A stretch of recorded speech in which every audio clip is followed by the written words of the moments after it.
কি রে ভাই হাবু, খবর কি তোর? কাল তো তোর মনিকাকে প্রপোজ করার ছিল। তারপর বল কি হলো?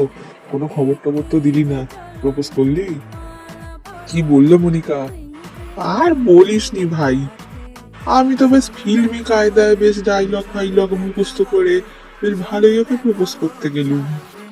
কিন্তু আমি প্রপোজ করতেই সে তেড়িয়ে মেরে সেই একাকার কাণ্ড। আমার মেরে মেরে কাল মাথা আলু করে দিয়েছিল।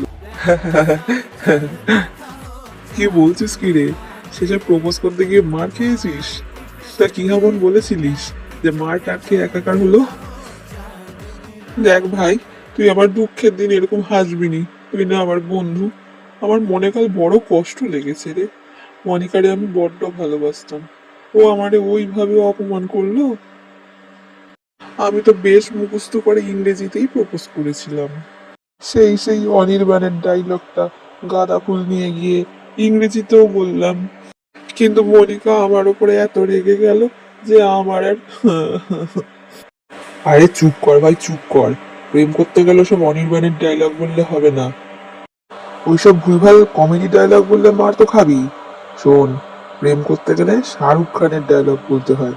আমি তোকে সব শিখিয়ে দেবো। এর পরের বার তুই সাকসেসফুল হবিই হবি।